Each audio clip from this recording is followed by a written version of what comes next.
मुस्तफा मुस्तफा मुस्तफा मुस्तफा मुस्तफा से इश्क हो गया, मुस्तफा से इश्क हो गया, अरे मुस्तफा से प्यार हो गया, मुस्तफा से इश्क हो गया, अरे मुस्तफा से प्यार हो गया। अब मैं आप हजरात के सामने इस मुख्तसर से वक्त में इस मदरसे के सरपरस्त जनाब हज़रत मौलाना मोहम्मद इलियास अहमद साहब मज़ाहिरी अलैहिर्रहमा, जो अल्लाह ताला के प्यारे हो गए, अल्लाह ताला उनके कब्र को नूर से भर दे, अल्लाह ताला उनको जन्नतुल फिरदौस में आला मकाम दे। मैं उनके साहबजादे जो अभी इस मदरसे के सरपरस्त हैं और अपने वालिद मोहतरम के जो मदरसा है जामिया ज़करिया ढाका, उसके अंदर अपनी ज़िम्मेदारी निभा रहे हैं, जनाब मुफ्ती अहमद साहब दामत बरकातुहुम से मैं ये दरख्वास्त करूँगा कि हज़रत वाला आएँ और अपना तासुर पेश फरमाएँ।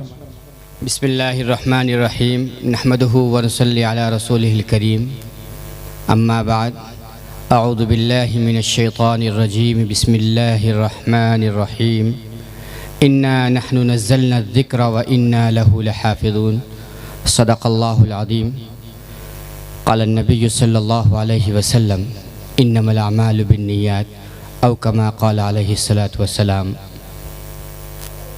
अज़ीज़ तलबा और मेहमानान निज़ाम, जल्स स्टेज पर बैठे हमारे उलमा आइम्मा इज़ाम, आज इंतहाई खुशी हो रही है कि एक मासूम बच्ची ने तकमील हिफ्ज़ की शहादत हासिल की, और उससे बड़ी खुशी की बात यह है कि आजकल उलमाए किराम, बड़े बड़े अकाबरीन हक़ की बात नहीं कहते, लेकिन मौलाना अबुल हसनात नदवी ने जिस तरह बेबाकी से हक़गोई बयान की और मीरास के मसले के साथ साथ समाज और मुआशरे में पनप रही चंद बुराइयों को उन्होंने बयान करके इस्लाह की जानिब तवज्जो दिलाई, ये मुझे वाकई बहुत अच्छा लगा।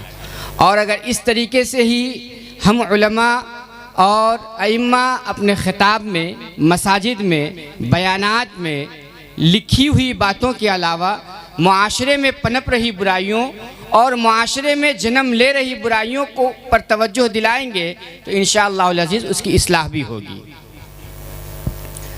कारी हबीबुर रहमान साहब, मैं तकरीबन यहाँ दूसरी मर्तबा आया हूँ। एक मर्तबा वालिद मरहूम के साथ आना हुआ था और ये दूसरी मर्तबा आया। मैंने कई चीज़ें बगौर देखा, उसमें से एक चीज़ मैंने ये भी देखी जो बयान करने की नहीं है, फिर भी बयान कर रहा हूँ। उन्होंने जहाँ मुझे खाने बिठाया था वो शायद उनका कमरा था। एक मुहतमिम और एक मदरसे का नाजिम वो ये चाहता है कि मेरे असातिज़ा चाहे जिस हाल में भी हो मैं आराम से रहूं, लेकिन मैंने जब उनका कमरा देखा तो मैं ख़ुद भी दंग रह गया कि किस खाकसारी के साथ और किस सादगी के साथ ज़िंदगी गुजार कर वो इस हल्के में काम कर रहे हैं ताकि ये हल्का तालीम याफ्ता बने और ये मदरसा भी लोगों के सामने आए कि मदरसा किस तरह अच्छे से खिदमत अंजाम दे रहा है। यहाँ स्टेज पर बड़े बड़े अकाबरीन मौजूद हैं, मुझे तासुरात पेश करने के लिए कहा गया है। मैं कोई बयान करने के लिए नहीं खड़ा हुआ, लेकिन वाकई मुझे अच्छा लगा और मैं उम्मीद करता हूँ कि आइंदा भी कारी साहब इसी तरीके से खिदमत अंजाम देते रहेंगे और मुआशरे में पनप नहीं बुराइयों के ख़ात्मे के लिए मुआविन बनेंगे। मैंने कुरान मजीद की एक आयत पढ़ी है, उसका तर्जमा करके और थोड़ी सी तफसील बताकर मैं अपनी बात ख़त्म कर दूँगा। मैंने पढ़ा है, इन्ना नहनु नज़्ज़लना ज़िक्र व इन्ना लहु लहाफ़िज़ून।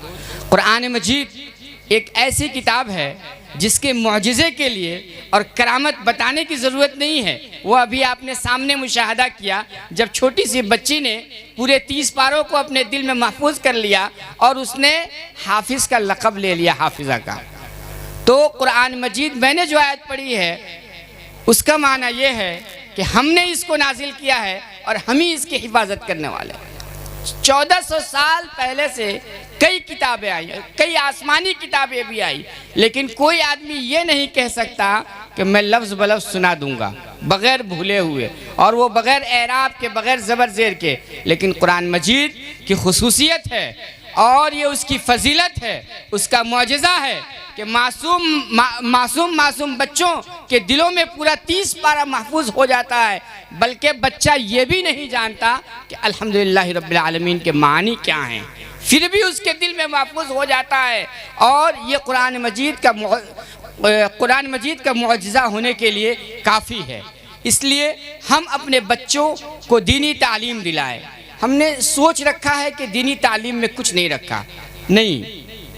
अभी बताया हमारे मौलाना अब्दुल वहीद साहब ने कि हमने सिर्फ उलमा और अइम्मा को ये समझ रखा है कि ये नमाज पढ़ाने के लिए पढ़े, ये कुरान मजीद की तालीम देते हैं, 8000 7000 कमाते हैं, क्या होता है? नहीं, आप लोग अंदाज़ा कीजिए कि ये 7000 में इतनी बरकत होती है कि 70,000 रुपये कमाने वाला भी उसके सामने फेल है। एक आलिम दीन, हाफिज, कुरान का हामिल कभी न भूखा सोता है और न कभी जलील होता है, बशर्ते कि वो सच्चा हो। इसलिए हम अपने बच्चों को कुरान की तालीम दिलाएं, कुरान की तालीम दिलाने को लाजमी समझे। और जब तक आजकल बहुत इर्तिदाद की शिकायतें आ रही हैं हर हल्के से कि वो मुर्तद हो गया, फुला तंजीम ने उस पर मेहनत की तो वो उस तंजीम में जुड़ गया, वो यही वजह है क्योंकि हमने बुनियाद उसकी कमज़ोर कर दी है। हमारा मकतब जब मजबूत होगा, हमारी बुनियाद जब मजबूत होगी तो हमें कोई हिला नहीं सकता। जब हम एक 5 मंजिला इमारत बनाते हैं तो अगर उसकी बुनियाद में 8 mm का छड़ इस्तेमाल करेंगे, लोकल बालू इस्तेमाल करेंगे, सही तरीके से हम सीमेंट इस्तेमाल नहीं करेंगे तो एक मंजिल भी नहीं बन पाएगा। इसी तरीके से अगर हमारी बुनियाद दीनी तालीम की होगी और इंशाअल्लाहुल अज़ीज़ तो हमें कोई हिला नहीं सकता। तो हम इस बात की फ़िक्र करें। हम अपने बच्चों को, जो अभी मासूम बच्चे हैं, मासूम बच्चों की मिसाल मैं इस तरह देता हूँ, बच्चे के गार्जियन कहते हैं कि बच्चे हमारी बात नहीं मानते, ऐसा नहीं है। आप उनसे मनवा के तो देखिए। बच्चों की मिसाल ऐसी है कि जैसे एक पौधा निकलता है और हम पाँव से उसको मसल देते हैं तो जिधर मसलेंगे वो पौधा उधर ही मुड़ जाएगा। इसी तरीके से मासूम बच्चा है। हमें बच्चे का दिमाग कैसे बनाना है, हमें बच्चे को कैसे सींचना है, हमें बच्चे में क्या डालना है, ये हमारी फिक्र होनी चाहिए, बच्चे की नहीं। हम बच्चे को अगर पूछकर उसकी फिक्र करेंगे, उसके शौक को पूरा करेंगे, तो जिस तरह हम शौक को पूरा करेंगे बच्चा उसी रास्ते पे चल पड़ेगा। इसलिए ज़रूरत इस बात की है कि हम बच्चों की इस्लाह के साथ साथ खुद अपनी भी इस्लाह करें। उलमा के पास बैठे, उलमा से सलाह मशवरा करें, किसी कारी साहब से पूछे, आलिम से पूछे। जब तक हम उलमा की सोहबत में नहीं बैठेंगे कामयाब नहीं हो पाएंगे। तो मैंने कहा कि अल्लाह ताला ने फरमाया है इन्ना नहनु नज़्ज़लना ज़िक्रा व इन्ना लहु लहाफ़िज़ून, कि हमने कुरान मजीद को नाजिल किया है और इसकी हिफाजत करने वाले भी हम ही हैं। यही वजह है कि आज तक कुरान शरीफ में एक नुक्ते की भी तब्दीली आपने नहीं देखी और न सुनी और न इंशाअल्लाह अज़ीज़ क़यामत तक होगी। अल्लाह ताला हमें कुरानी अहकामात पर चलने और उस पर अमल करने के तौफीक अता फरमाए। नबी की सुन्नत को अपनी ज़िंदगी में लाने की तौफीक अता फरमाए। व आखिरु दावाना अनिल हम्दुलिल्लाहि रब्बिल आलमीन।